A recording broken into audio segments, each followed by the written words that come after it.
Hey guys, in this week's Casually Criterion episode, we are going to review what now, Chris? Yes, we will be reviewing JEANNE DIELMAN, 23 Quai de Commerce, 1080 Brussels. All right, but before that, we are talking about the Oscars reactions and The Last of Us Season 1 wrap-up thoughts. So, join us!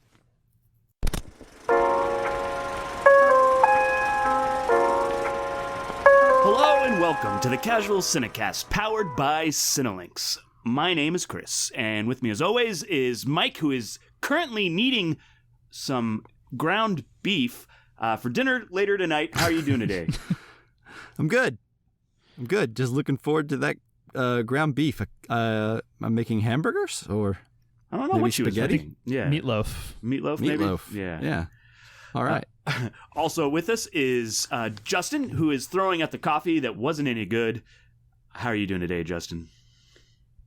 I'm doing well. I've actually had not one, not two, but 3 good coffees today, so I'm doing better than certain people that I'm sure we'll talk about later. Oh, Is that true? Kind of. I had 2 cups this morning, and then a mid-afternoon pick-me-up latte before this. Just 'cause I was very tired today, and I knew we were recording. That's not a normal habit. Yeah, But, I think I consume more caffeine on recording days than normal. But it does sound like a latte of fun. Oh, wow. Isn't that what the subtitle of We're back. of JEANNE DIELMAN means? Yes. JEANNE DIELMAN, a latte of fun. All right. If this is your first time listening, this is a Casually Criterion episode, which we like to do every other episode sometimes, where we review a film from the Criterion Collection that is voted on by the listeners via our Twitter page. Before the main review, we'll be doing our usual news on the march. We'll be talking about what we've been watching. So if you haven't seen the movie, you could still listen. And then we'll move into our Casually Criterion review for, what was it, Chris? JEANNE DIELMAN. I don't have it in front of me.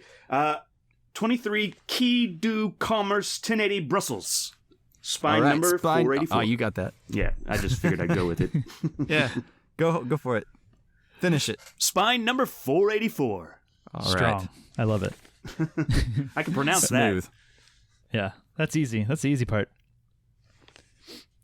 But anyways, as Mike said, the listeners choose our Criterion films. They do that by voting on a poll that we put out on our Twitter page. So follow us there. At Casual Cinecast is our handle. You can also send us messages asking us questions about the movies you're reviewing to that account, or to casualcinemedia@gmail.com. And then, of course, if you haven't done so already, you like the show, you want to help other people find it, go onto iTunes, give us a 5-star review, go onto Spotify, give us a thumbs up. I don't know. Go into YouTube and subscribe, whatever. Yeah, whatever you want. But Oh, yeah, we have thanks. a YouTube account. Yeah. We do. There's no video of us talking, but it's just a still image of, it's like the same as the cover art, but, what are you going to do? It's something. Yeah. All right. Anyways, are we ready to get into news on the march? Yes. Yes. All right, let's do this. News on the march!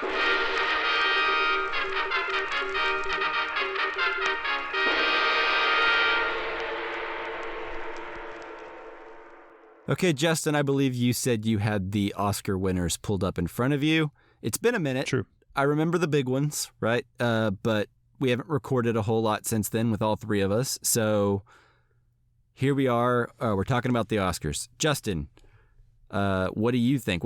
And also Chris, but I guess Justin first. Are you satisfied with this year? Was it a good year? Well, I am satisfied on a personal level because I think my personal favorite film was Everything Everywhere All at Once, which pretty much swept up almost everything that it was nominated for. Yeah. So I think it was a record as how many it took. Really? Was it? At least above the line. So, like, taking Best Actor, Best Actress, all that stuff. They yeah, didn't like take Best winning. Actor, but yeah. They didn't, not Best Actor, but I think Director and Yeah. Film and all that. Yeah. So, yeah, personally, I think I'm satisfied. I think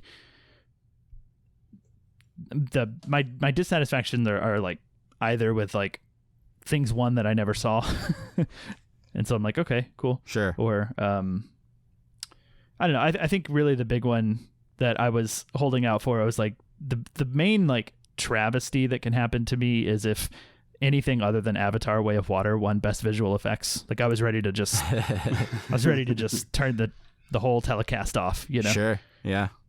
And that won, so I'm happy.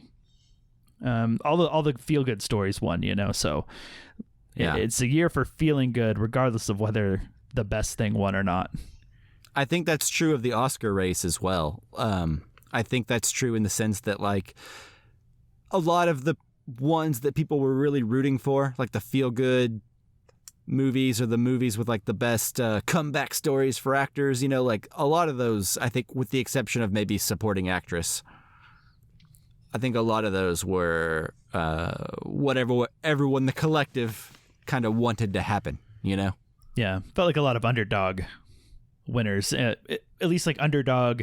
If you were to look back, like from a year ago, looking forward, or even just like a wide zoom out of like Hollywood in general. Yeah. Yeah, underdog in the sense that like if no one had been present for the year and the critical reviews and the raves and the like conversations, the month building up to the Oscars, like by that point they're the favorites, right? You know, but whatever. Chris, do you have any thoughts? Yeah, I'm right there with you. I think I really, I mean, the Oscars are such a weird thing. Like I kind of love to hate them and hate to love them, or whatever. You know, like they're always kind of like this iffy thing. I think I'm most satisfied since like the Parasite win, you know, like with this year, you know, like Everything Everywhere All at Once. And it's kind of a bad thing sometimes for movies to win, because then they get like, is it that good? You know, so like, is it better than Banshees? Is it better than Tar? I don't know. But I feel good that it won, you know? Well, actually, I do know. I don't know that it's the best movie. I don't know. I'm there with you. Like, I don't want to denounce it, right? Yeah. Because I know Justin loves it. I know you really like it, and I really like it too. But I don't. Yeah. All three of those movies, I would have been happy to win. It's not like a Green Book. You know, does that make sense? Sure. Yeah. Exactly. Like, where I'm like, what is going on? What are the Oscars doing? This is ridiculous. Yeah. So, like, in a race where I liked all the horses, I'm happy with it, you know, or most of the horses. The one, I think this is the travesty that that makes me the most upset, but it's not really surprising. Babylon not winning Best Score was kind of disappointing. Because I thought the score was the best part of that movie, for sure. Or at least one of the good parts. I think it was a great score. I don't know if it was the best part of the movie for me. I think the thing for me is All Quiet on the Western Front score was so minimal that quite often there wasn't any that I recall other than that sort of like bombastic 3-note piece that came in and out. Which I liked, but I don't think it's as good as Babylon. Yeah, I mean, fair enough. I think for me, the biggest, I don't know, I would have preferred, what's her name, Stephanie Hsu? Yeah, I would have, yeah. I would have preferred her over Jamie Lee Curtis. This feels sort of like a Lifetime Achievement Award kind of thing.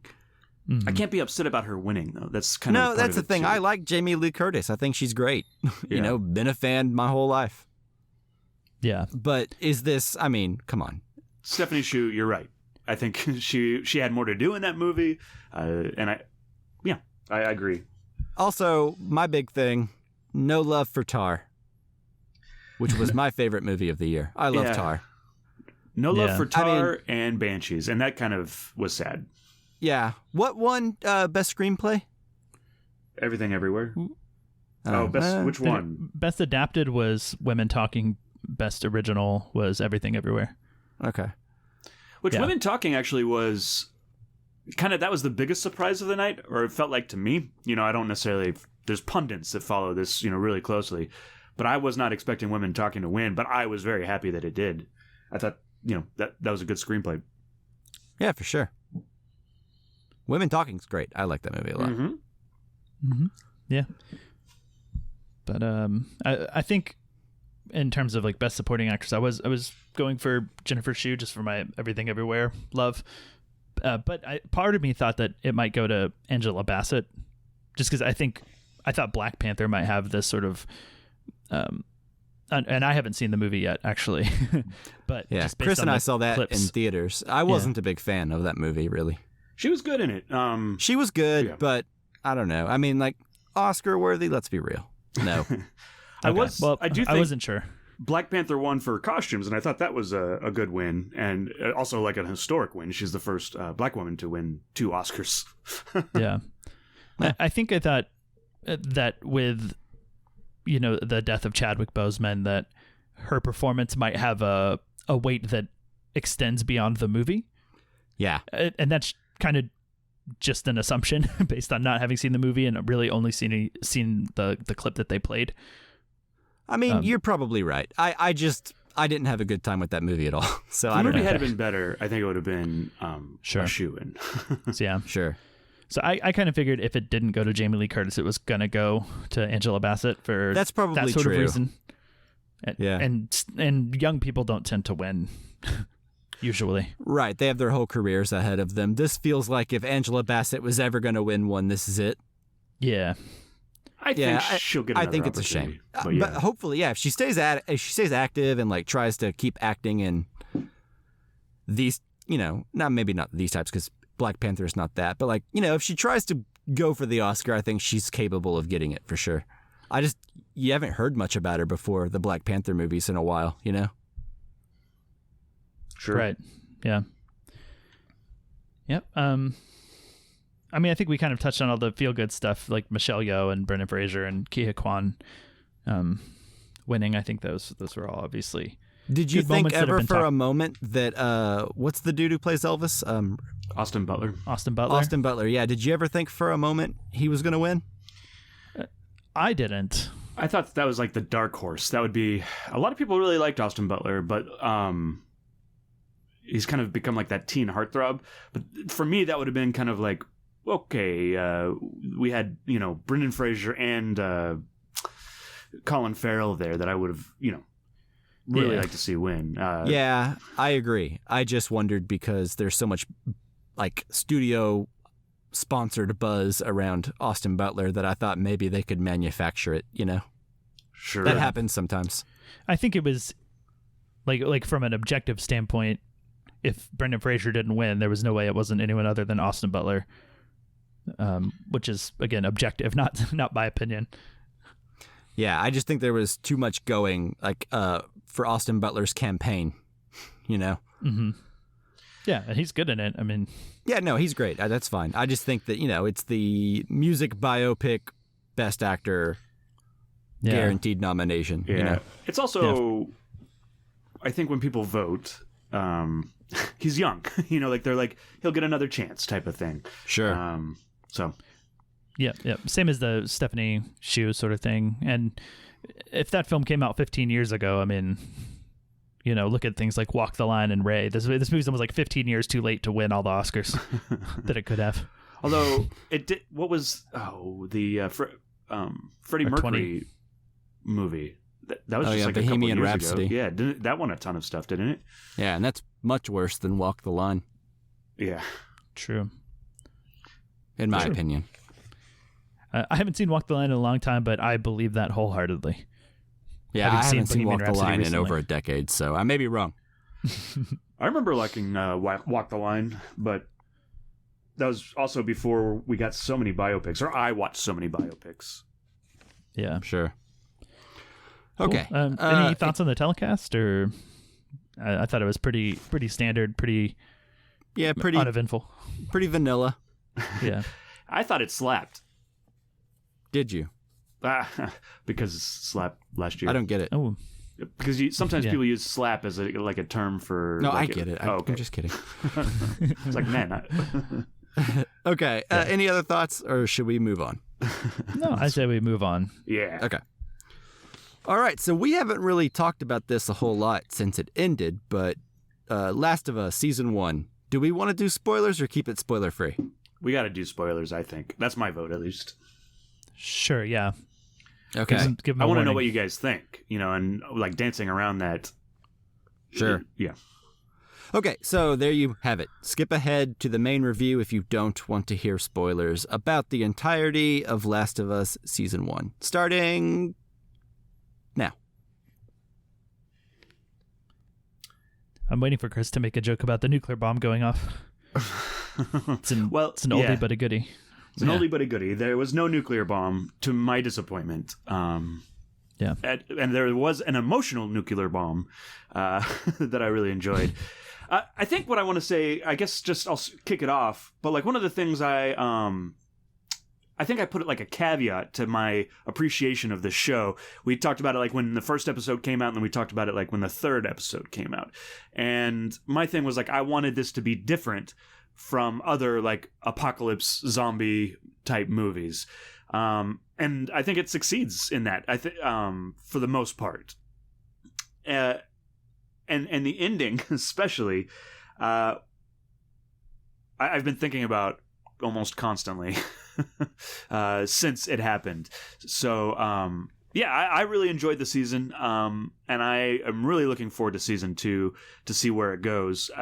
And I know that we're going to have to wait a while, but I'm excited. So, Mike, you've played the game. How did you feel about the adaptation aspect of it? Yeah, well, I guess I should say that although it wasn't necessarily compelling, unless they were deviating, but not all of those deviations, I think, were totally successful, but I think most of them were. So I wasn't necessarily on the edge of my seat, but I was really curious how they were going to approach it each time. I think especially after episode 1 and you see the little changes they make and how they expand upon things, you start to kind of look forward to that kind of stuff. So I've seen a lot of people complain about how they don't like a lot of the changes or the TV version wasn't as effective. I think it's as good as it possibly could have been, and I think maybe people who played the game are maybe predisposed to like the TV adaptation less than people who didn't sometimes. Sure. Your first love is always the best, right? Sure. Well, yeah, the first version you played. But also, I think a lot of times you're feeling stress because you're playing and you don't want to die or get, reset or start over or whatever. And while watching the show, knowing how it ends, there's really not any suspense of like, what's around this corner? Because I know where it's going, Sure. So I think without that like interactive element, I'm not going to be as emotionally connected as the game. Now, that said, all the changes and expansions they made for the TV show, the performances, the quality, the writing, all of it is top notch. And it's actually, I think, a really excellent season of television. And I especially can't wait to see how they approach adapting part 2, because that game is structured in such a way that I have no idea how it would work as a TV show. So all in all, yeah, like season 1, I think was great. It's easily the best video game adaptation I've ever seen. And the key was being faithful whenever it mattered and understanding the source material, and then deviating only when necessary or when there's something better. Whereas I think a lot of video game adaptations are usually adapted by people who didn't play the game and don't quite understand why that game is revered. I mean, I'm looking at the Resident Evil adaptations or Super Mario Brothers from the 1990s. Well, yeah, sure. I don't know. I'm trying to think of that's Uncharted. kind of an impossible task, though, the Super Mario Brothers game.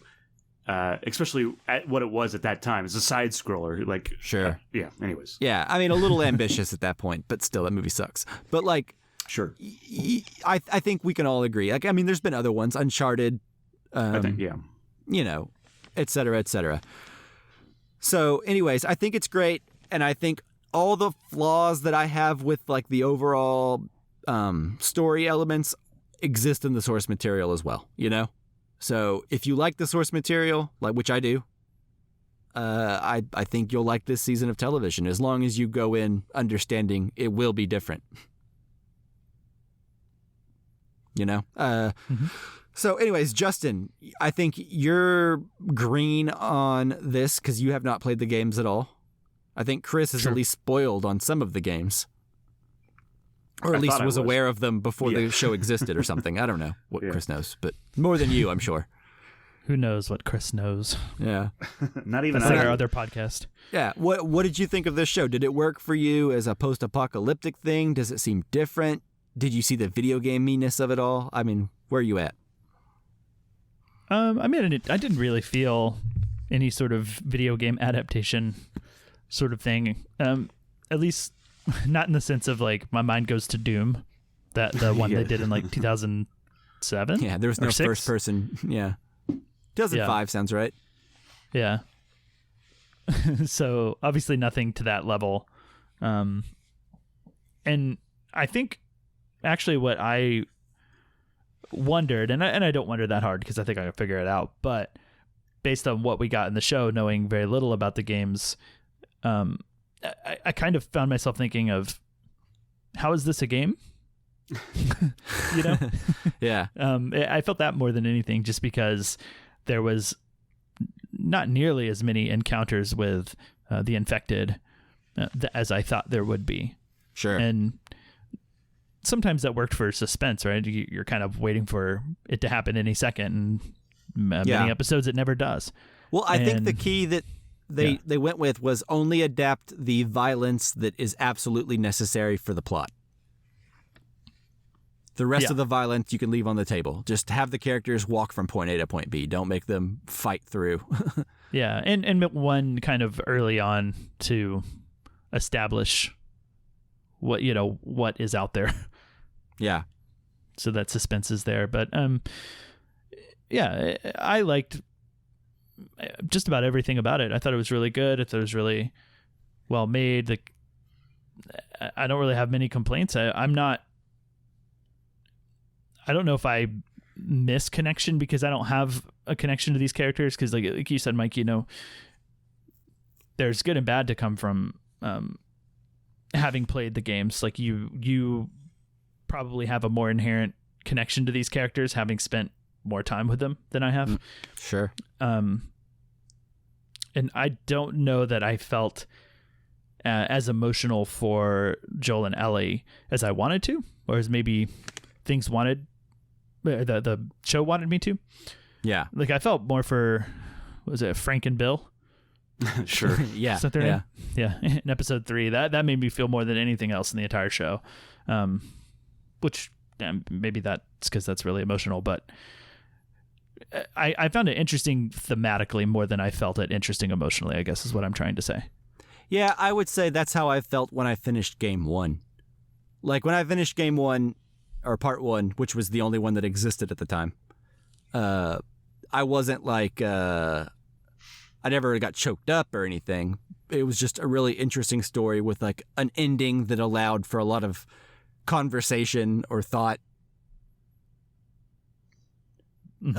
which was good, and I walked away being like, damn, that was a good game. I think a lot of the emotion comes in part 2, but I also don't want to build it up too much either. You know what I mean? Sure. Because it may not land, right? But I didn't find myself emotionally connected to this series until part 2 happened. And then I was like, damn, I guess I care more than I thought I did. So I'm wondering if that will happen with season 2 for you or maybe other people. Yeah. Well, that'll be interesting to see. I think I also kind of felt the same way, especially with the last episode, because it was a shorter episode and the ending, maybe it felt a little anticlimactic, but I think what I've come away with is that's kind of how it's supposed to feel. Like it kind of just leaves us there, and we are supposed to have a conversation about like who was right, like what would you do, like the trolley problem, right? Like who would you save and who would you kill in these situations? And I think that's the climax of it, is like not even the series itself, but it's like us three having this conversation about like who was right. Like I think Sure. Yeah. Here's the thing. As someone who's played the games, even the first time I played the game, to me the question isn't who is right, because Joel is definitely wrong. Like, no matter how you slice it, he is wrong. Now, I think the real question is, do I understand him? And would I do the same thing? Like, that's the real question. There's no universe where he is right. I mean, correct me if I'm wrong, or tell me where the question lies, because in my eyes, like, on paper, there's no scenario at all where Joel is anything less than wrong. Okay, so we're talking about the very end, like, where what's just like him taking her away and not trying to go for a vaccine, or like, I guess. Yeah, that's wrong. Okay. That's what I'm saying. I think my kind of takeaway, and I think this typically happens. I think we oftentimes end up on opposite sides of these things. Well, give me the argument where Joel is right. I guess. And what I would say is, I guess it's gray, is what I would argue. And I would say that's entirely crazy to me.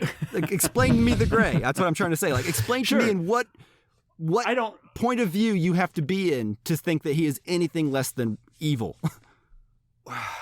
I certainly don't think he's evil. Well, I know I'm being silly, but like, wrong.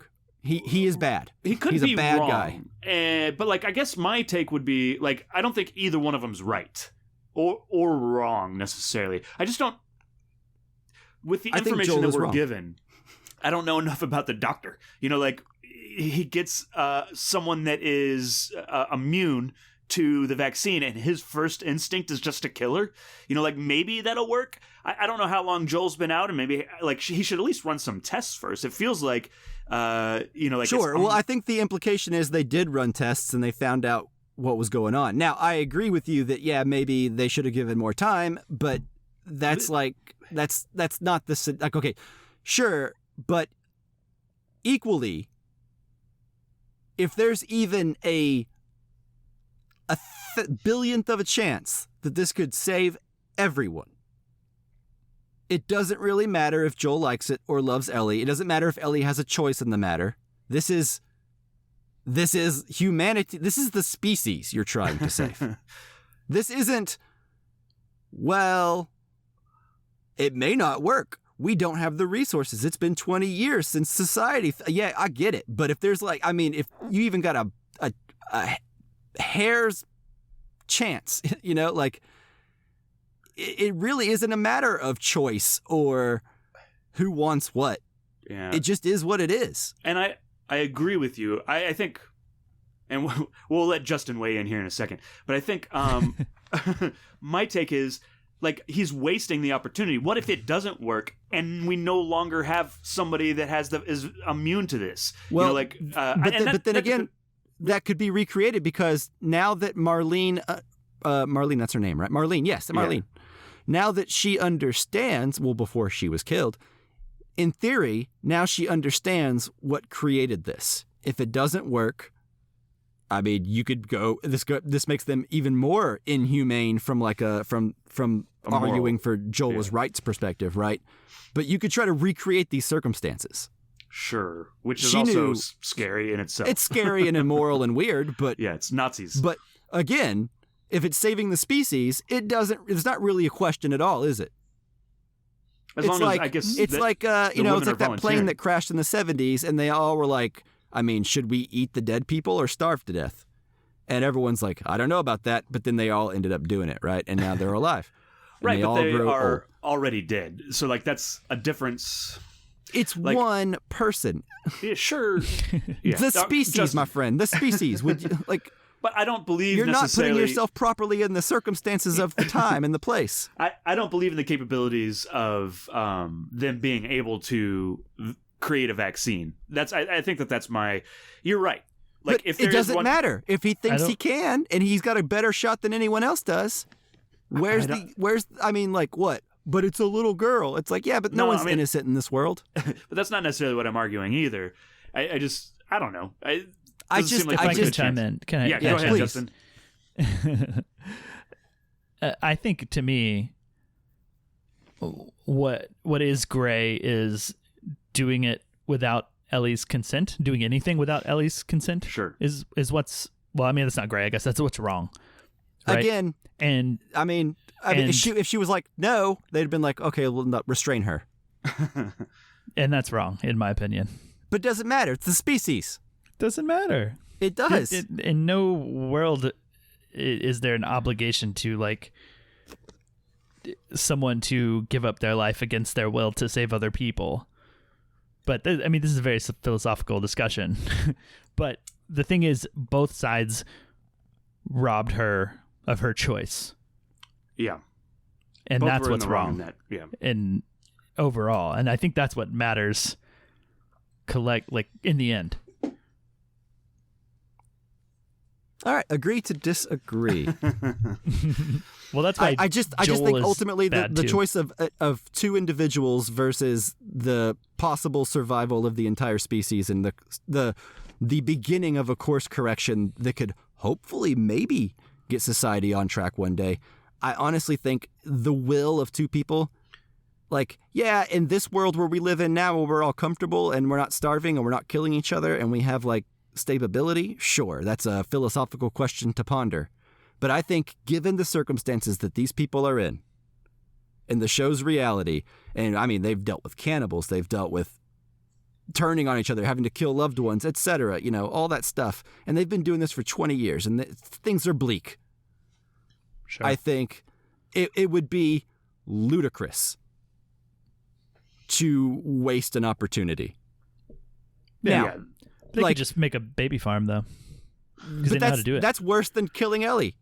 Well, I mean, I think once again it comes to choice. Like if the mom is like, look, we can recreate this thing that's happened. Will you volunteer for it? If the mom volunteers for it, then it's okay. But not telling the mom what you're gonna do, that's where it's it's wrong. I don't know. I think no matter how you slice it, it's set up in a way to where there are no good choices. Sure, yeah. And they it's don't necessarily always give going us... to be a bad choice, no matter what, and that's what makes the end so compelling. Yeah, and I just think that, I don't know, if you put yourself in the reality of the show and like the world that these people have inhabited for the last 2 decades, Joel is a bad guy. But imagine, what is a vaccine even? I mean, I don't know that I necessarily agree with it, but what is a vaccine going to do? Like, it'll cure.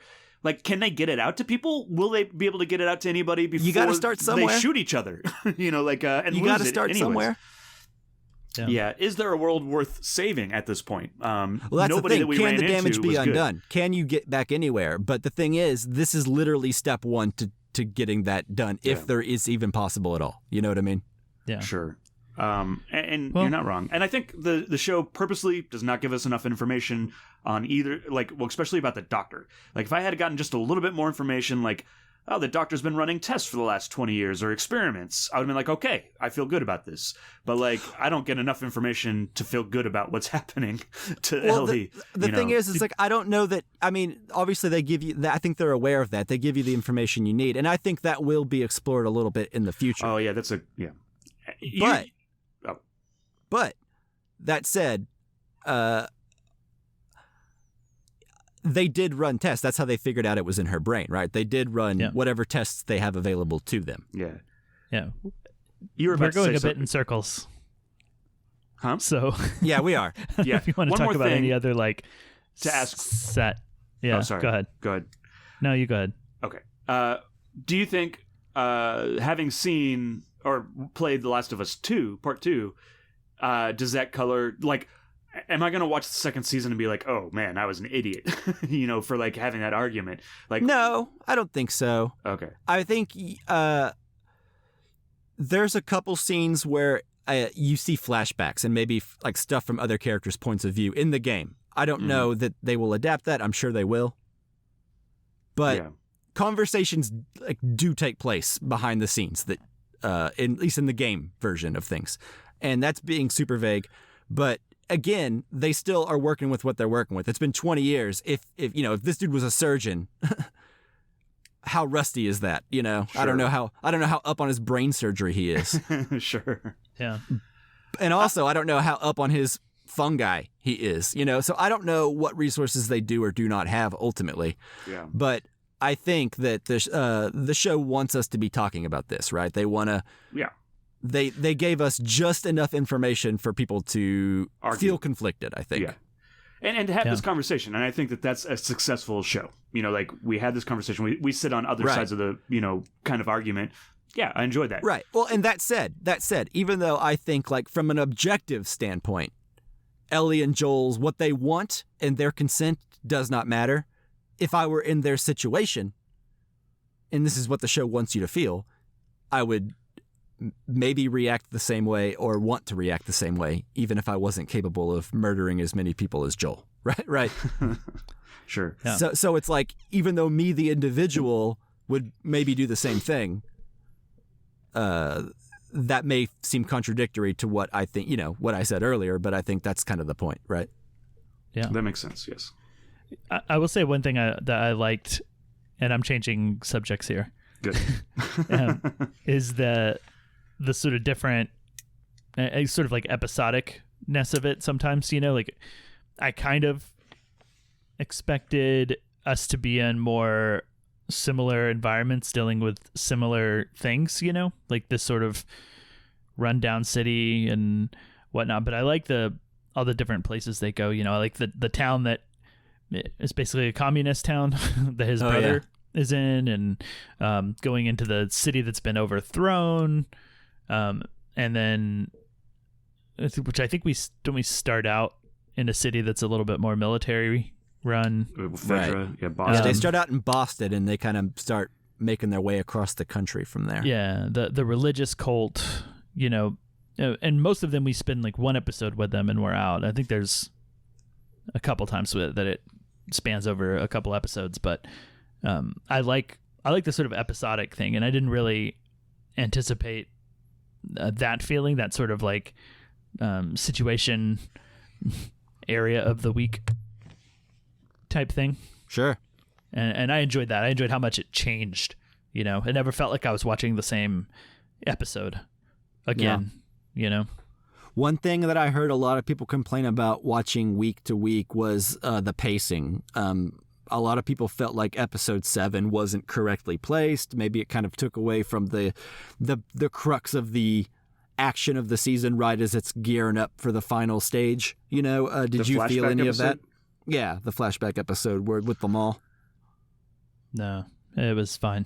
I think that's where you put it. Or at least in most shows, like you have this big climatic thing, and then that Ellie has to deal with, and then we go back and we see like how she dealt with those things in the past. Like I feel like Lost did that a lot. Well, Lost cut back and forth. Yeah. That was like an entire episode of flashback. That's the formula of the show. Yeah. I mean, no, what I meant was like we would get like some sort of thing that's going to happen, and then we'd go to another character, which I guess is the status of the show. I didn't necessarily have a problem with that flashback. We need, Well, a similar thing happens with Station 11. Yeah. Right? Which that show kind of cuts back and forth a lot too. But right before the final episode, the episode before the final episode is an entire like flashback to see, okay, this is now we're going to show you everything that happened with these characters. And you need that right before the finale for the rest of for the finale to pay off. Like you need to know, and having it fresher in your brain makes more sense to me. So putting it as the episode before, in both instances, worked really well for me.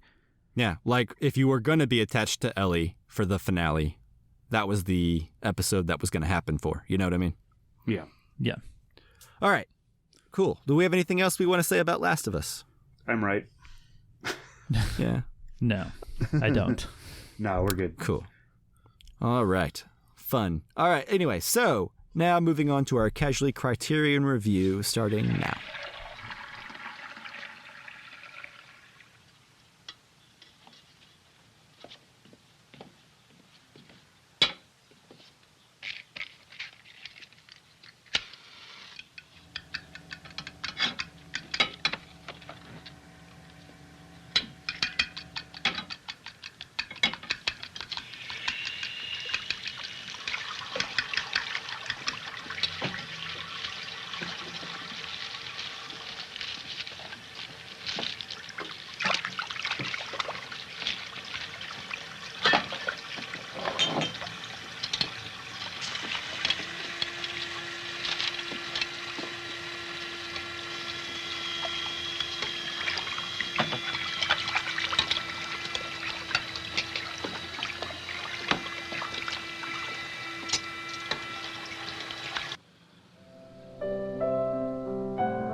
right, so as always with our Criterion films, we will not be doing our usual spoiler-free section we do up front like we do on our newer releases. So we're going to jump straight into talking about the movie and might spoil it from the word go. We might take 3 hours and 21 minutes to spoil it. I don't know. But consider this your alert, your spoiler warning. So if you have not seen the movie, pause the podcast, go watch it, come back in 3 hours and 21 minutes and finish listening. That's right. So this film was directed by Chantal Akerman. It stars Delphine Seyrig and Jeanne Dielman. I think it'd be a yawn, maybe. Yawn. Yeah, that's probably more accurate. See, this is my ignorant American pronunciation, so I do apologize. No disrespect intended. Anyways, Yeah. the IMDb synopsis says a lonely widowed housewife does her daily chores, takes care of her apartment where she lives with her teenage son, and turns the occasional trick to make ends meet. However, something happens that changes her safe routine. Sure. Yeah, a little spoilery for the last Kind of. few minutes, possibly. Yeah. But I guess it's a hook to get you invested for that first. Yeah, it's better than the HBO Max synopsis, which is why I watched this, that just says, like, a woman turns to prostitution to make ends meet. And I don't think that's this movie Yeah. necessarily. I would say that happens, but it's not what this movie is totally about. But it also happens maybe before it kind the of movie. is. It happens before the story starts, like before we pick up, and that's already happened. Oh, right. Like that's already the status quo. Yeah. Yeah, it's not about her doing that. Sure. I would say that's just sort of just an element. Yeah. So who wants to kick us off? Who voted for this? Yeah. Oh, Historically, yeah. it's the person who picked it, and that's Chris. I did pick it. That's why I'm making you say it every time we have to say the title. As punishment. Yeah. Yeah, man. I don't know what I was expecting when I picked this movie, and I honestly didn't know it was 3.5 hours long. Maybe I should check that before I pick movies from here on out. Man, this is an interesting movie because it is really challenging, is what I'll say. And I don't mean that in a bad way, but like this is one of those movies that, like, if somebody sees that this is on the Sight and Sound list and they're like, "Oh, let me check this movie out," I think it's going to be challenging to get through the first 15 minutes, just without knowing what's going on with it. You know, like I think actually, you know, like that introduction that we just read, I think I look forward to a second viewing where I know where this movie goes. I don't know when that'll happen, but what I do like about this movie is it reminded me of like Ozu. Did you guys get that at all? Like, just the camera is still. We move throughout the house. I felt like I got a really good idea of the geography of the house. I mean, we got 3.5 hours of her walking around the house. I really liked, and I think one of the questions I had too was, does this movie justify its running time? You know, like, because not a lot happens in this movie. But I think it does. Because we see like her first day, you know, and we see how perfect everything is and how she does it. And we slowly see the second day and things get a little bit less perfect. She's not quite as good at everything. And we kind of see the slow deterioration of everything. And I think because we are like with her at every step of her day, we have an understanding of what's going on. Yeah, I really enjoyed this movie. I'm not quite sure where I fit here yet. I look forward to this discussion. I think the actress is really good. I think she's giving this really unique performance. I mean, because she's just doing her daily chores, and I don't know how much of it, you know, like we read into what she's doing as she does it, because we're just watching her do these things. So how much of it is us putting on her? But yeah, I really enjoyed it. I'm glad I watched it. What did you think, Justin? Well, like you, I don't know that I quite knew what I was in for. I had an impression, just from a long time ago, I was like looking into this movie because it's always popped up on movie lists and things, and it's always been on my list to see. But the runtime was a bit intimidating, and I always had this impression that the movie was going to be slow. And I think the fact that it topped the Sight and Sound poll this year made me question that. I was like, was I correct in that? You know, because I mean, it's alongside Citizen Kane and Vertigo and all these other higher movies than them that now. Yeah, it's higher now, yeah, for sure. But the fact that it topped, I guess, just made me think like, okay, maybe there's more to this movie than I thought. And it turns out that it's not really the case, because this movie, I mean, it is so intentional and doing what it's doing to perfection. I think it's nailing everything it wants to do. Unfortunately, I think what it wants to do is bore you. Yeah. And make you feel what she feels, which is depression. Purposeless. Depression, lack of purpose, lack of anything exciting. Yeah. Just like the mundane quality of this woman's life. And boy, did I feel it. And in that way, like, I'm glad that I've seen the movie and I can talk about it because I find it fascinating from that perspective. But did I enjoy it? Not particularly. I appreciated it, and I still do. You know, it's really funny watching it because I don't know if you remember this, Mike, but towards the end of my film school time, we had to shoot a film in a day as like one of the projects. And my film I made, I literally had a scene where a guy makes coffee and you just sit there and watch him make coffee the whole time. Yeah. And then you go sit him, and you go and like, he goes and like sits by the window and sits there and stares out the window. And I held on all these actions and shots for so long, thinking I was being this, like, doing something different. And like, I kind of the same thing. Like, I wanted you in this guy's mindset where he just does nothing all day. Yeah. Turns out Chantal Ackerman beat me to the whole idea. By a good 40 years, I think. Yeah, 30, only almost. a few decades too late. So like, but in that way, like, I feel this admiration, and I get where it's coming from. It's just kind of one of those movies. It's like, how I don't understand how this necessarily tops a list like that, because it's almost an anti-movie to me. Like, it's an anti-film in some ways. Like, it's all about making you not feel any sort of excitement or any sort of interest. And this is like, how can I don't necessarily understand how that can equal a great movie that you would ever want to watch again. I understand how you would want to talk about it as an experiment and a thought experiment. That's cool, and I'm on board with it.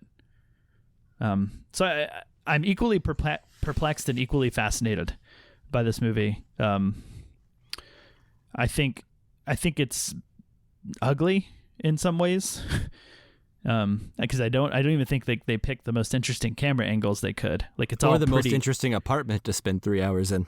Yeah, but that's also probably the point. Yeah. A lot of the camera angles are flat on with the wall that they're in. Like, there's not that many camera angles where you see the corner of the room even. To give you a sense of like where another wall is and like that depth. It's very flat. There's nothing necessarily wrong with that, but it's just another element to lull you into the bored mood this movie wants you to be in, I think. Yeah. But anyways, I'm probably getting too in depth. I like the idea of this movie, and I don't like watching it.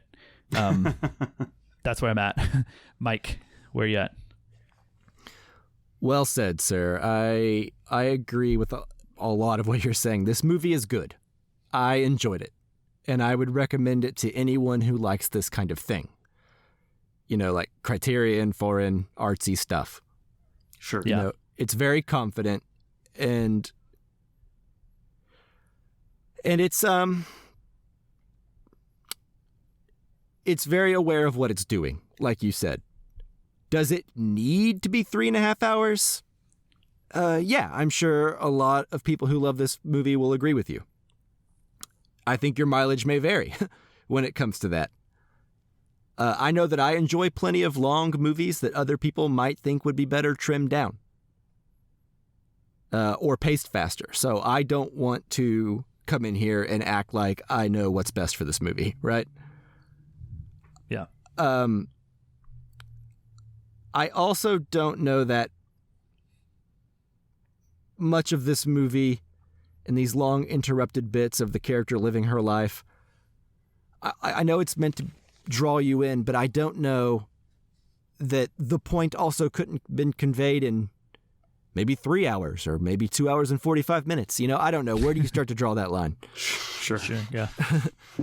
I know that there were several times in this movie where I was very challenged to not get on my phone or, you know, go to the bathroom with the movie unpaused or something. You know, I never did, but you get it, right? I mean, you guys watched this movie. It's not meant to be fun, you know? No. And fun I did not have. So it succeeded.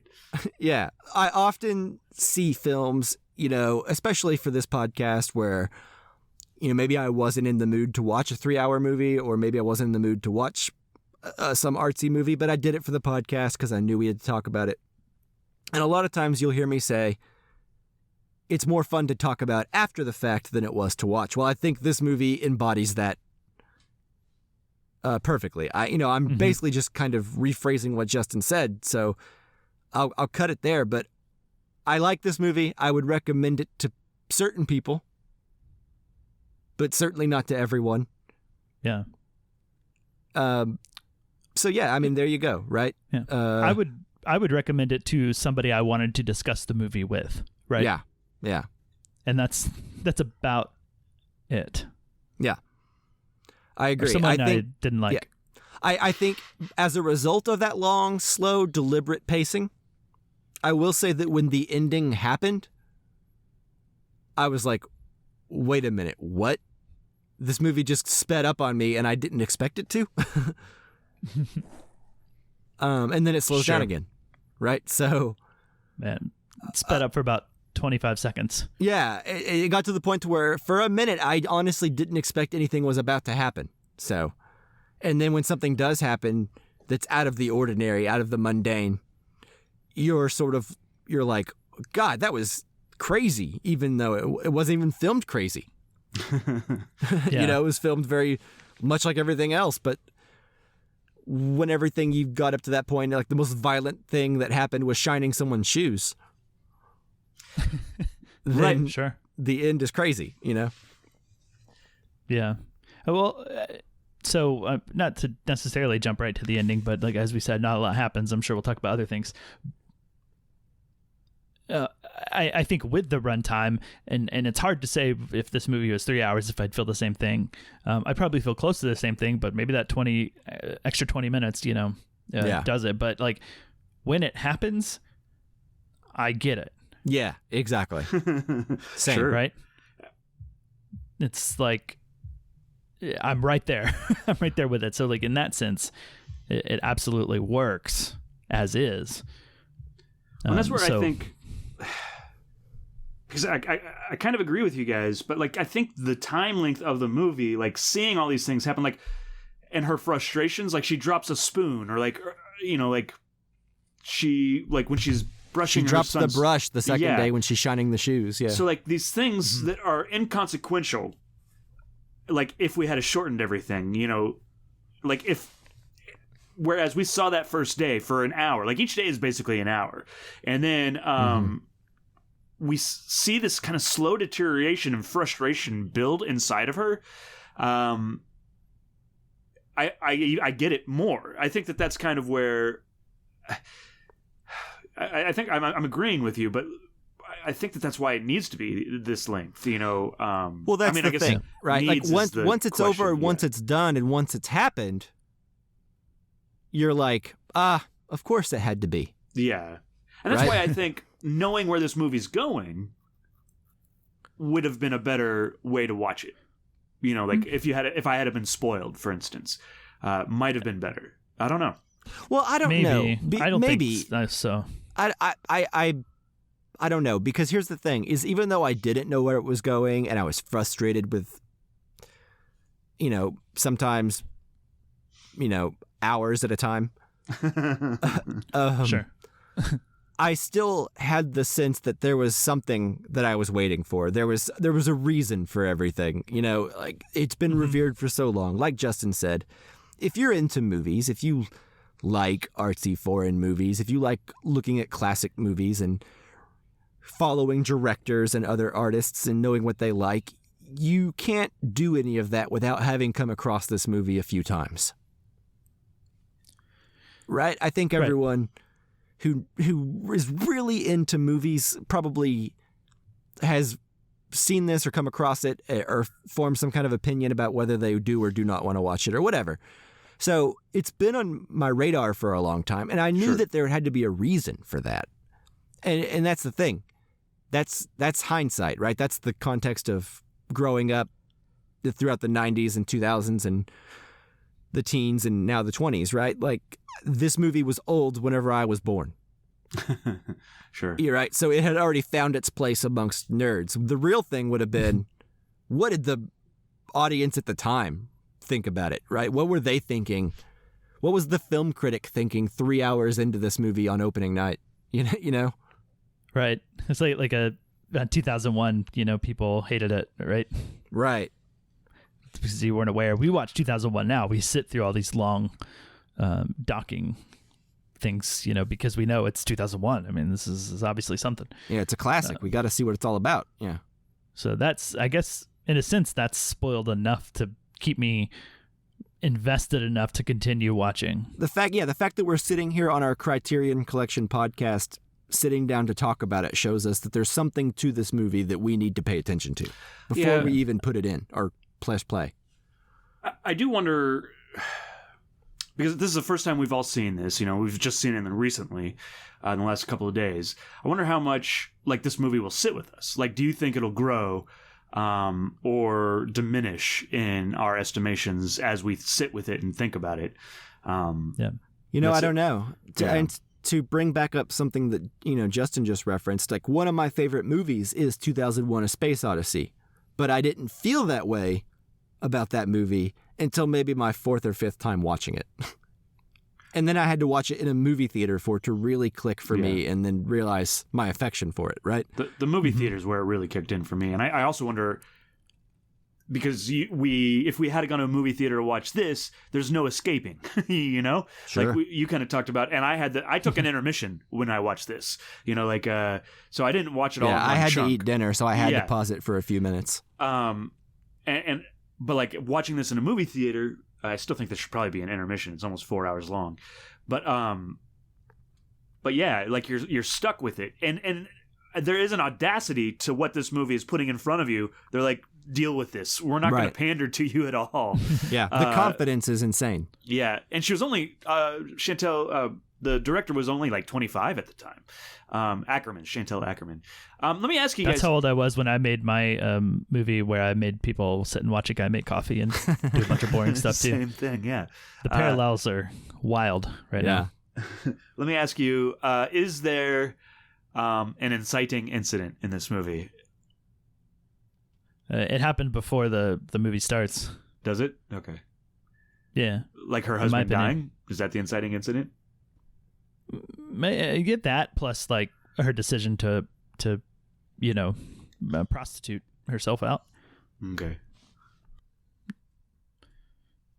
But we're picking up in the middle of all of this, in the routine. The routine is there. It's not something new. How long do you think it's been going on? 6 years since he died, right? Years, I would say. Yeah. Yeah. She seems to have regulars. Yeah. And to kind of stay on this point, but also to just answer a little bit of something Chris was talking about of rewatching this movie, knowing what's coming.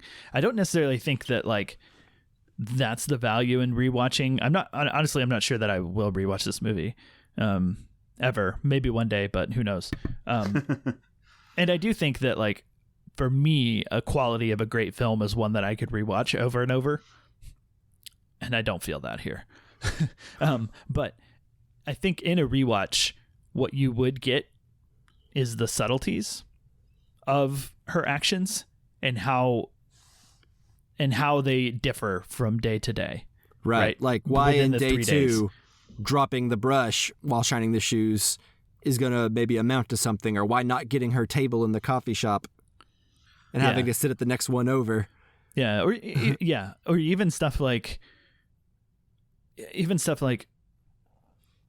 I might notice that she made the coffee a different way. Like maybe the first day when she made the coffee, she did 3 scoops and that's the proper amount. And maybe the second day she did 2 or 4. So it's too weak or too strong or something. I think those sort of things are likely really subtly there. I could be wrong, but that's where I feel like a value of a rewatch would be, all those subtle things that she's doing. And observing the melancholy on her face. Does it progress? When does it seem to rear its head? You know? Yeah. Is it always there? Yeah. Yeah. Is this a great performance, or is this a relatively blank canvas that we fill in with our own emotions? Because the experience of watching this movie, I don't think is that different from what she's feeling. And that we've said many times, that's the point, right? Are we filling in her emotions with our own, versus she's just giving this great performance that's showing us all of her emotions? See, I think it's a great performance, but I don't think it's a great performance because she's conveying a lot. In fact, I think what's happening is she's conveying what she needs to, but she's conveying it in a very realistic way. You know, in real life, we don't always show emotion the same way, like, a lot of movies do, very theatrically or very written. Mm-hmm. Especially when we're by ourselves, right? Right. A lot of it's under the surface. We just go about our days. But the sadness or the anger or whatever you think she's feeling at the end, it's always under the surface for us, right? She certainly doesn't seem happy. I don't think anyone would watch her performance and think that she was a happy person. Sure. No, of course not. But I don't know if you think she's angry or sad or depressed or just quiet, you know? I think that there's a certain kind of performance that's really hard to do, and that's one where the audience becomes you, because you can't be too strong one way or the other. I think this is kind of what you were talking about, but you can't. You got to let the audience fill in the gaps, right? So that's where this performance is good. You know, like I think that's true. I think that's true while watching it. But then at the end, whenever what happens, I think, for me at least, I don't know about you guys, but I was recontextualizing a lot of it. I was like, oh, that's why the performance was so blasé or like quiet or, you know what I'm saying? It's like, it's a very subdued, minimal performance. And the whole movie is an exercise in excessive minimalism, I guess. Sure. But I think at the end, you're supposed to go back and be like, well, now I understand her long, slow, melancholy day. You know, I'm choosing the word melancholy, but I don't know what you guys choose. But I didn't have that word necessarily until the end, until I started thinking about it. And that's when you go back and you start to realize, it was so subtle in a lot of places, but she was flailing those last couple days, right? Like those days weren't as smooth. And it was all getting her into an emotional preparedness for, the last 20 minutes for her to be where she is, Mm-hmm. Yeah, I think that's also an argument to watch it a second time. And I don't know that I will. You go for it. Yeah. I certainly won't be in the next 6 months or so. But I do think that, there will be more. There's more to this movie that watching it, a second time or so, can reveal stuff to you. I think. And of course, I haven't watched it a second time, but I am imagining that it will. Well, I mean, it's been on enough best of lists and top sight and sounds list and enough times and all that stuff, and it's been enough places and revered enough to where I believe that is entirely the case. I don't know that I'm ever going to experience that, but never say never. You know? Sure. Right. Like, who knows? The inspiration may come to me one day. I've certainly thought about the movie a lot since I got done watching it, which was only like yesterday, but I've been thinking about it, right? Like, Sure. It hasn't been lost on me. Like, I'm thinking about it more than I thought I was going to be thinking about it 2 hours in. Sure. Right. This movie kind of, as we talk about it, reminds me of like Solo. But like in the way that you're like, instead of like grossness and like fetishness that is in Solo, this is like the boringness. You know, it's almost like, I would say this one's harder to watch, to be honest. Yeah. But it's almost like a challenge. Can you get through it? Can you make it through this movie? I think I like this one better in general than Solo, but whatever. You know, like anyways. Yeah, it's more fun to think about afterwards. Sure. Yeah. What I was thinking about was the screenwriting class that I took, and we talked about like rules of screenwriting. And I don't know if you remember this example, Mike, but he talked about writing a movie, and he used George Clooney as an example. George Clooney had to go to like a building, go to the bank or something. Mm-hmm. And I can't remember if he like gave us a script that was like a fake version or just told us like the story, but like it talked about writing in that, you know, he's circling the building looking for a parking spot and he can't find one. And he continues to like circle the building and drive up and down the rows, but can't find a parking spot. And he was like, this is what you don't do in a script, right? Because that's not interesting. You shoot him walking up the steps or walking into the door of the bank. It's like where the scene begins. Right. Versus every little detail. And this movie is the antithesis of that whole of everything you were taught. Well, yeah, I mean, exactly. But like what this movie's doing is making you go through the process of the mundane so that you can get to where you get. But the like, climax of it. Yeah. So like you said at the very beginning, like this is almost like the antithesis of what a movie is supposed to do, encapsulated into like one, you know, art house movie. Yeah. Yeah, the antithesis of how a movie's supposed to function, but to the point that we often say that, or quote the Ebert thing, that movies are empathy machines. I mean, from an empathy standpoint, this movie is pretty successful at that. Sure. I would say. Well, it's also like Roger Ebert said, it's like a movie can be about anything and be good. It's just about how it goes about being about it, basically. Yeah. I mean, I related to George Clooney trying to find a parking spot more than I that's did frustrating. Going to a bank. I mean, there's a movie there. Yeah, there is a movie there. This movie, in particular, I think denies us a lot of the moments. Sure. You know, the first two Johns, if you will, that come to our house, we skip literally right over their encounter. Yeah, it's the only thing in the movie that we skip out of her day. We skip some of like her going in and talking to a person at a store. Sure. And we don't get some of those conversations. We get a couple, like her talking about the shoes or whatever. Which she never picked up, which really bothered me. Did she pick him up? Oh, really? I don't think she did. I thought she picked him up. Oh. Oh, well. I thought it was like, isn't that where she is when she's waiting outside the shop early in the morning and it's gated? The gate's she was closed. Getting a coat because she was supposed to get it at 4 p.m. Yeah, I thought the same thing. Anyways, yeah. I don't know. It's Brussels, man. Who knows what they do? Maybe things don't open till 4 over there. Yeah. I don't know. I do like the one thing I did like from a design shot standpoint, the flashing lights. Oh yes, that was really cool. Yeah, on the wall. That was one of the things that did keep me really thinking during the movie. Yeah, spent a lot of time trying to figure out what is that flashing light. Is it like it's a neon sign? Well, it's the cars outside. Exactly, because because especially this movie, because there's so many shots, especially the shots where they're walking outside at nighttime, where it becomes apparent that if they did have a budget, they certainly didn't use it on lights.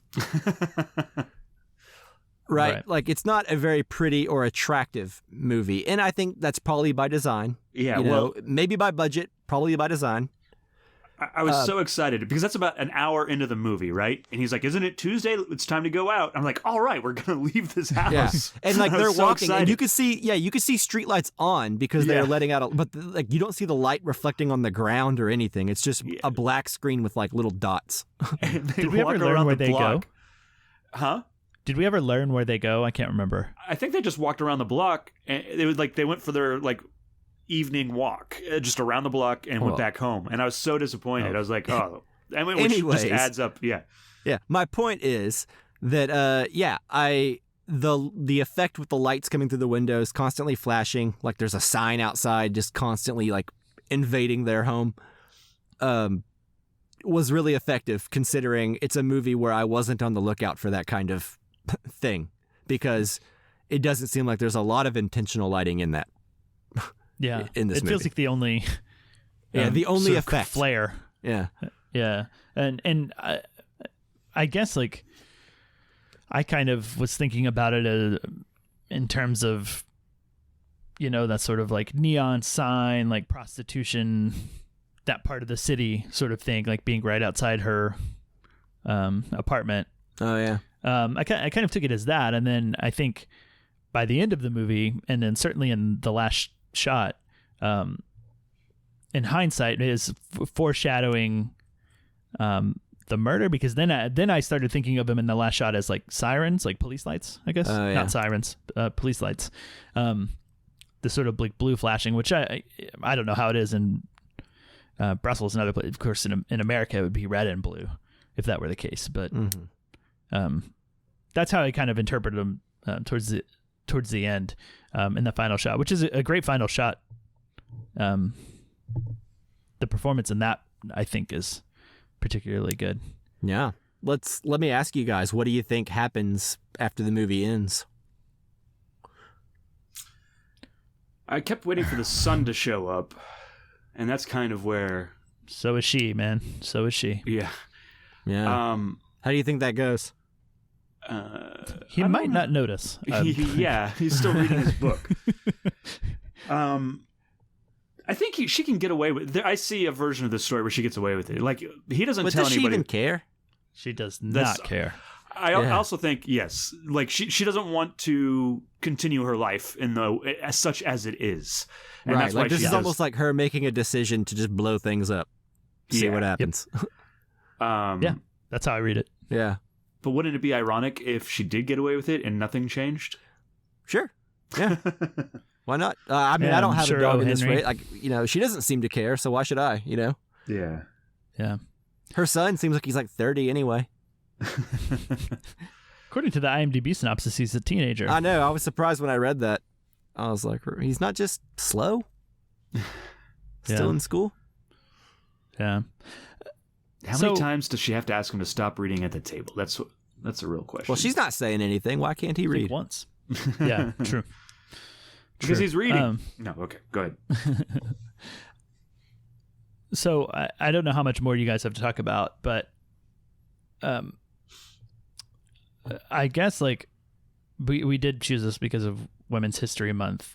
And do you guys take this film as saying a lot about like women's place and in the family, or like women's independence, and like, you know, kind of highlighting this idea of like the woman staying at home and not having a job? Because I read the whole thing as this woman's husband died and she was probably that, right? Like stay at home, the husband makes the money, she can do chores. Yeah. But what other skills does she attain? And when the husband dies, how does that leave her? And not to say that that's the only reason that a woman shouldn't be a homemaker is because the husband might die. But like, I mean, I think that's how I read it. It was just this sort of women's independence idea of like, this is the life. Right. Potentially. Well, yeah, I think it's more making a statement on this is what her life would be like in the situation where she was a widow and she has no education and she still has a son, the son's not going to ask questions, seemingly, but this is what she has to do to make ends meet, so to speak. And it's something that she has accepted. And she tells herself that it doesn't bother her, and maybe it doesn't. But something makes her snap at the end.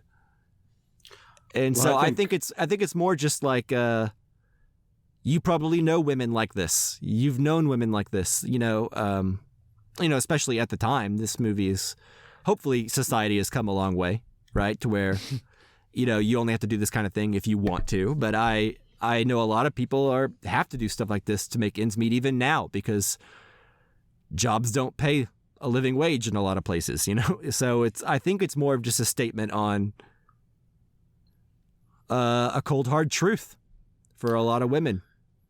Sure. That this is the reality that they live in, whether they want to or don't want to. It's just kind of what they have to do sometimes. And it's, I guess, draw your own conclusions, I guess. Yeah. And I mean, I think that this was not, other than the prostitution, when she was married, I don't think her life was much different than this. Right. I don't think she ever had any time, like in this movie, I think, and you correct me if I'm wrong, but the only time like she really has for herself, for her own pleasure, is drinking that coffee cup in the cafe. Yep. And I think that might be why she's so upset when she doesn't get her table, because this is my time for myself in the day. And she actually has like a little moment in the morning where she like has a sip of coffee and she like seems to be enjoying herself, like enjoying that morning of that coffee. Yeah, like after her son leaves for school. I think it was right before, but yes, in that moment, like, and it's on the beginning of that second day. So she doesn't have any moment for herself. Like she takes a bath and then she immediately cleans the bathtub. She's always cleaning, and I think that this has been a long time coming. The prostitution just adds to the stress and, right. Well, I do think that's saying that, yes, this is what we put on women. They never have time for themselves. They're supposed to be homemakers, and this is her rejecting that form of life. Yeah, because there are many people out there that, still to this day, but probably even more so at the time, that like the first day, minus like the widowness and prostitution, that's what a woman's life should be. Sure, yeah. And yeah, this film is like, I would say it's not so rosy. It's not so easy. It's like, oh, you don't have to work. Isn't your life great? Yeah, then maybe not. You're still working. Yeah. Cool. And like I said earlier, and like Justin said, this kind of conversation, I think, makes this movie worthwhile.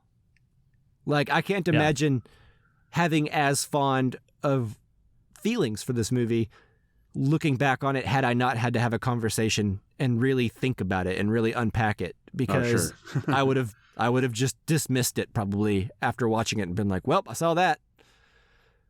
Yeah. Even if I thought I got it, really engaging with it, or like, listening to a good discussion or having a good discussion about it, I think kind of cements it in a way that I think, if you just were viewing and thinking about it solo, you wouldn't have the urge to do. Agreed. Yeah. That's almost like the easy way out. Like, it's an easy thing to do with this movie. I wanted to do it. Well, it's almost like the movie's daring you to. Yeah. Like, it's almost like the movie, it's like, just doesn't seem to care if you get it or if you want to get it. Yeah. Or what.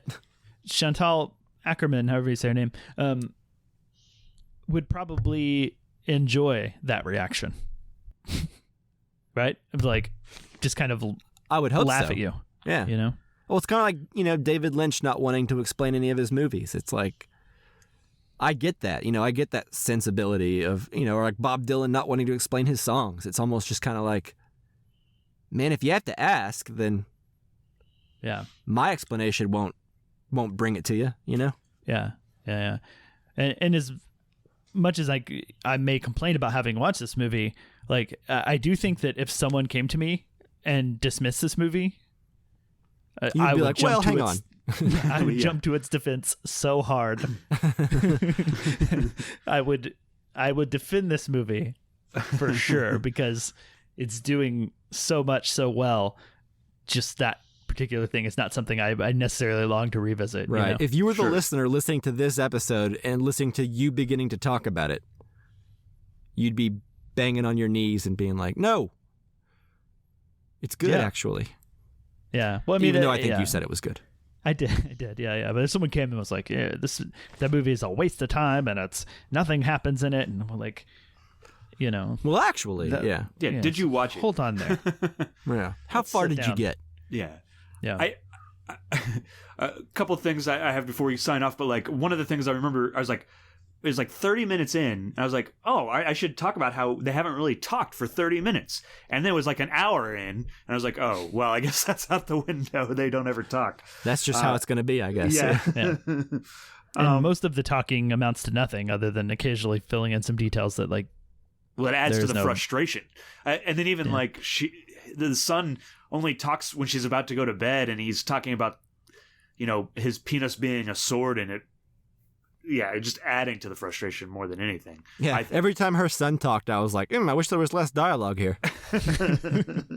what happened to when they were just eating an entire dinner in one shot? Yeah. What are those days? I did like the diegetic noise. You know, and the whole movie's diegetic's right? It's the noise. Yeah. coming- Yeah, there's no score. It's all just like coming from within in the world, movie. yeah. Because there's so much of it. You really have to. I mean, your mind kind of wanders during this movie, and you think about different things that are happening in the movie. But like, I was just like, man, there's a lot of diegetic noise in here, and that must have been hard. I think because I don't think they're just recording the street. You know. Yeah, there's an art to Yeah. well-placed diegetic music and Yeah. and sound effects. And then a question for both of you. How do you think the shot lists went? Like, so do you think that they just did all the kitchen shots in one day, and then they did all the like dining room shots in one day? That would make the most sense to me. Yeah. Yeah, if they were any kind of efficient, proper filmmaker, yeah, that's what they And would then do. so like did they set up the camera in the hallway, and they're like, all right, now you're crossing because you're going to do this, but you forgot the spoon, you know, like, do you think they just did all the hallway shots in one go? Yeah, I mean, time is money when making a movie. so- Yeah. Yeah, I'm sure That'd have been confusing. she had Michelle Yeoh levels of notes in her script to keep all that straight, because I imagine they did shoot that way, because that's just how you shoot a movie, unless Yeah. you want it to be more expensive than it needs to be. Sure. And everyone to be angry at you because you have to go back to the Yeah. kitchen for the fifth time. Everyone Why asking did- you the why same you way didn't again. do it a better way. Yeah. Um, That's so going to happen anyways, though, right? I was thinking about that, like, I was thinking about that in terms of her performance being really well structured, because that the evolution of her underneath the surface builds so well. And I know the way this movie was shot, like, it would have been so easy to just get confused and lost in like where you were as a character. So like in terms of her and the director combo, keeping that in line with the convoluted way this had to have been shot, Mm-hmm. That's interesting. that's impressive. Yeah. Yeah, a lot of wardrobe changes, I'm sure.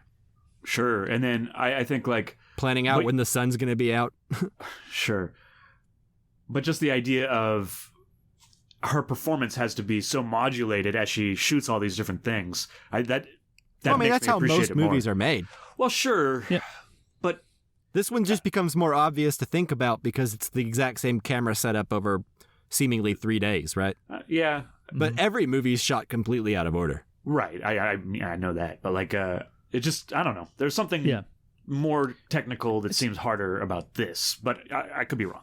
It seems harder because there's nothing big to There's nothing to like differentiate and keep things straight, right? Right. Like, yeah. it's everything. Every change is so subtle. The changes are like in the movement, and maybe the wardrobe, probably as well. Right. But it's the subtle changes in like a look, or like what she's even just thinking about internally, or the actual thing she's messing with. It's all very small. So to keep all that straight, I think it is worth noting more Right. so than the average movie, for sure. Like, I'm sure the way it went was, the day they were filming this angle of the kitchen, they filmed day 1 day, day 2 day, day 1 night, day 2 night, you know what I mean?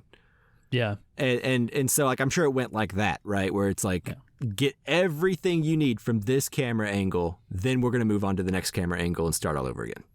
Yeah. It might be equally hard for actors who are entirely on a green screen.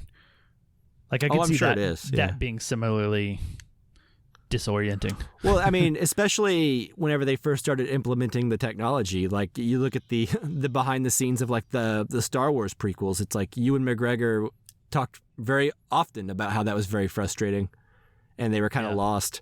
But now that's how they film like 90% of the Marvel movies that come out, you know? So and I'm sure it's frustrating still, but I'm sure there's a craft to it, you know? They're the pros. Yeah. Well, they pioneered how to keep that straight in this movie, I'm sure. Indeed. All right. Do we have anything else we want to say about this movie? No. Not. We haven't gone nearly as long as the movie did, but no. I think but how close could enough. we? Yeah. How could we? Could have described every action in detail. Yeah. All right. Let's start scene 1, day 1. Let's do this. Yeah. She lights the stove. Yeah. Now that we've gotten through our thoughts, let's recap the movie scene by scene. But for real, Criterion poll? Yeah, let's do it. Let's do it. You want to explain it? Sure, I will. Okay. So just recently, as we record this, the Criterion Collection just had a 24-hour flash sale. Justin got some cool stuff that I'm jealous about. Mm-hmm. Yeah. I couldn't order a lot because full peek behind the curtain, the reason we haven't released an episode is because my computer died. And so I had to order a new one. So the cost of that computer ate into my Criterion budget. But I was able to snag 4K Raging Bull and the Blu-ray of The Worst Person in the World, which I'm very excited about. 2 bangers. Indeed. All right, but anyways, because of that flash sale, our theme this week is films that take place in one day. Yes. 24 hours, if you will. Or less. Yeah, or less, yeah. So, to kick us off, I say, Chris, what is your pick? All right. Well, I have 2, and they're both from Kiarostami. You gotta choose one. Yeah. The one I'm going to choose is Taste of Cherry by Kiarostami. I have seen this. I saw both of them, actually, but this is a really interesting, especially the endings. Have you guys seen this? I have not. Okay. Anyways, it's really interesting. It's a really fun movie well, I wouldn't call it fun. It's probably similar to this movie. It's also 4 hours long. But yeah. Is it really? No. It's 99 minutes, which is half the length of less than half the length. How luxurious. Yeah. We can watch this twice in the same time. Yeah. Anyways, so Taste of Cherry. We haven't done a Kiarostami film on this podcast, so That's true. It's time. It is time. If the listeners vote that way. I don't think I've done a Kiarostami movie in my life, so this would be really pioneering. Yeah, that nice. might be true for me too. Okay, so cool. Chris, awesome choice. Justin, what about you? 24-hour, one-day movie, go. Sure. Yeah. So I'm going with a film that I've wanted to see forever. Just because it sounds interesting, and it sounds. It's from a director whose films I don't always like, but it sounds more akin to the film of his that I like the most. And the director is Jim Jarmusch. Challenging. The film, another challenging one. The film is Night on Earth. Oh, good. Yeah, I've always wanted to see this. Zombie film, right? Nope. No, okay. Didn't he make a zombie That's film? not on Criterion. He did Film. make a zombie film, but this came out decades before. Okay. This came out in 91. So this is an anthology. So it's 5 different cab drivers in different cities, but they all happen on the same night.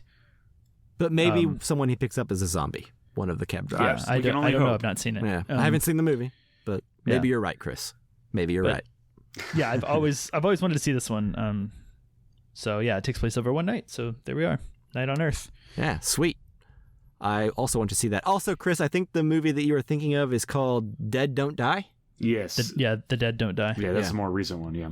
Yeah. Anyways, okay. So the film that I am choosing is from a director named Agnes Varda. I am choosing this because I've had my Twitter handle and other handles and usernames that I've used reference to this movie that I've only seen like one time. And so maybe a rewatch will make me regret having used that reference, but maybe not. I don't know. I'm choosing Cleo from 5 to 7. I think you've picked Beautiful. this one before. I know. I've tried won, yeah. to get it on this show before. I've tried to rewatch. It'll happen. Now that we have the we show, I can't possibly rewatch a Criterion movie unless I'm recording about it. Unless it's for the show, yes. Yeah. Well, we all have those like pet movies that we really want to do, so we kind of like shoehorn them in. I couldn't figure out a way to shoehorn Tree of Life into this one. No. That one kind of spans millions of years. Yeah. So Yeah. There's no way you could fit it in, no matter how hard you try. yeah. I thought about it, but Well, Nope. Maybe the present day story takes place in 24 hours and he's just thinking about everything if you want to squint your eyes. I mean, It's what is true. time? To like God, It's just a flat millions of years circle. could just be a day, yeah. I like the thing that we're actually, this is Sean Penn thinking about the creation of the universe. Yeah. And then his family and then some of the universe again. Okay. I love that. Yeah, okay. I think we're done here today, Yeah. right? I think we I did think it. so. Okay, well, before I forget, go to Twitter at Casual Cinecast to vote in that poll. If you're hearing this, that poll should be up on our Twitter account unless somebody screwed up, which could be me. I've done it before. Yeah. We've all done it. Yeah. Yeah. The link will be in the show notes. Thank you so much for listening. And as always, thank you, Jake Wagner, also for doing our intro and outro music. If you want to hear more of his music, go to soundcloud.com/bobscotch. All right, stay tuned to this channel, subscribe, everything. Our next episode will be 5 question marks. Yep. No, I don't know. The We haven't revered decided movie. yet. Do we want to decide now? Or do we want to just surprise everybody with putting out an episode? Well, what was next week? Was it we talked about John Wick comes 4? out, yeah. Oh, yeah. I think Well, hang I on. know- That's this week. What comes out next week? no. John Wick comes out tomorrow. Yeah. So then- okay. Yeah. But Wednesday then we'd we'd watch it this record- weekend and record Yeah. next week. Okay, well, I'm down for that. I know. Justin? Justin is. Oh, I'll make it happen. All right. I'm going in with some blinders, some preconceived notions on, but hopefully I'm proved wrong. You know what? Wait, so am I. But you know what? Here's the thing. I hear this one's the most impressive one. Yeah. He just he makes meatloaf for. It's also like Yeah. 3.5 hours long too. I think it's closer to 2.5. But Sweet. Yeah. Well, Awesome. Can't wait. All right. Thanks so much for listening, guys. We really appreciate it. We'll see you next time. I want. Hang on, before we go. I want the movie where John Wick loads each of his guns for like 45 minutes, one bullet at a time. Yes. And puts on his bulletproof. Like the process of him getting ready to go out and like mow down like 80 people. I want the JEANNE DIELMAN of the John Wick franchise. Yeah, That's yeah. really Like he what I wakes want. up and just his whole day. And then there's just like a burst of violence that lasts about 10 seconds. Yeah. And then Um, he's like back to like stitching up his wounds and reloading his guns. yeah, just Absolutely. looking off, zoned out, Yeah, checked like out. eating lunch, like, Dissociating. staring Yeah, at it. eating lunch. Like sad Keanu. You're just giving these ideas out for free, Mike. That's know. It's not smart. All right. Anyways, all right. Bye, All right. everybody. Bye, guys. Bye.